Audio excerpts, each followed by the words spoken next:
Hi everyone, నమస్తే. Welcome back to Shailaja's world. ఈరోజు గోంగూర chicken ఫ్రైని ఎలా చేశానో చూపించేస్తాను అన్నమాట.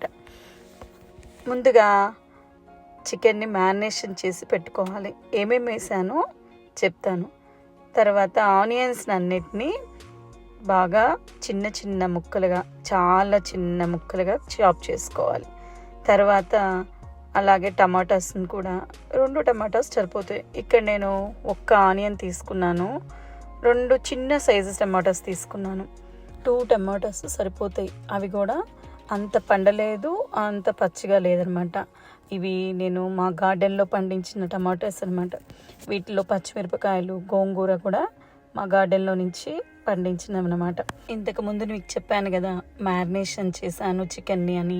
ఏమేమి వేసానంటే ధనియాల పొడి, జీలకర్ర పొడి, అల్లం వెల్లుల్లి పేస్టు, కొబ్బరి, నువ్వులు పౌడర్ చేసుకున్నామన్నమాట.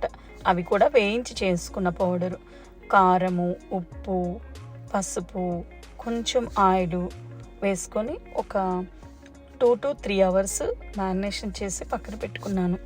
ఇప్పుడు ఒక ప్యాన్ పెట్టుకొని తగినంత ఆయిల్ వేసుకొని, ఆయిల్ వేడయ్యాక గరం మసాలాలు వేసుకొని అవి కూడా కొంచెం వేగిన తర్వాత కొన్ని పచ్చిమిరపకాయలు, ఇందాక మనం తరిగి పెట్టుకున్న ఆనియన్స్ కూడా వేసి బాగా వేపుకోవాలి.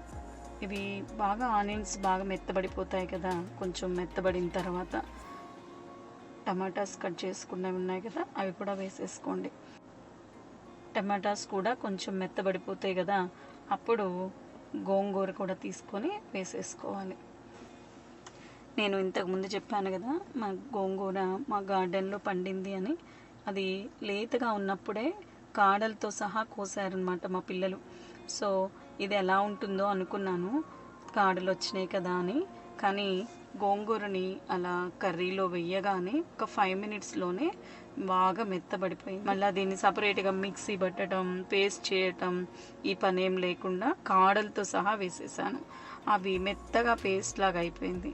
ఈ టైంలో ఇంత పేస్ట్గా అయిన తర్వాత దాన్ని అడుగంటకుండా కొంచెం వేపుకోవాలి.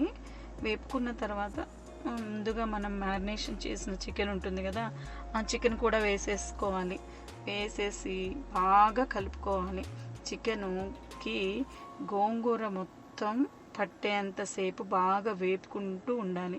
మనం ఎంతసేపు సిమ్ములో పెట్టి వేపుకోవాలి, మంట ఎక్కువ పెట్టకూడదు. పెడితే ఇప్పుడు డ్రైగా ఉంటుంది కదా ఫ్రై, దాంట్లో కొబ్బరి అవన్నీ వేసాం కదా, అవి వేయటం వల్ల త్వరగా అడుగంటుతుందనమాట. అందుకని సిమ్లో పెట్టుకొని మనం వేయించుకున్నామంటే, చిన్నగా వేయించుకున్నామంటే ఇట్లా ముక్క కూడా బాగా ఉడుకుతుంది చికెను. తర్వాత గోంగూర కూడా అడుగంటకుండా ఉంటుందన్నమాట. ఇట్లా వేపుతూ ఉండాలి. అలా వేపుతున్నప్పుడు మంచి కమ్మటి స్మెల్ వస్తుంది కదా. వేగిన తర్వాత ఆ స్మెల్ వచ్చిన తర్వాత ఇందులో కొంచెం నెయ్యి వేసుకుంటే గోంగూరకి టేస్ట్ ఇంకా బాగుంటుంది అన్నమాట. ఈ మంచి వాసన, మంచి టేస్టు ఇంకా ఎన్హాన్స్ అవుతుంది. ఇందులో కొంచెం అల్లం వెల్లుల్లి పేస్ట్ కూడా వేసుకోవాలి. చికెన్ మ్యారినేషన్ చేశాను కదా, అప్పుడు వేసేసాను. వేయటం వల్ల ఎక్కువగానే వేసాను నేను, ఎంత చికెన్కి సరిపోతే అంత. మళ్ళీ ఒకసారి మీకు చూపించడం కోసం కొంచెం ఒక టీస్పూన్ అలా వేసాను అనమాట. ఇలా చికెన్ బాగా దగ్గర పడిపోయే వరకు వేపుకోండి. అంతేనండి, వేడి వేడి గోంగూర చికెన్ ఫ్రై రెడీ అయిపోయింది. ఇవి చూస్తుంటేనే తినాలనిపించిందండి, అంత టేస్టీగా ఉంది. చాలా టేస్టీగా కుదిరింది. మీరు కూడా ట్రై చేయండి.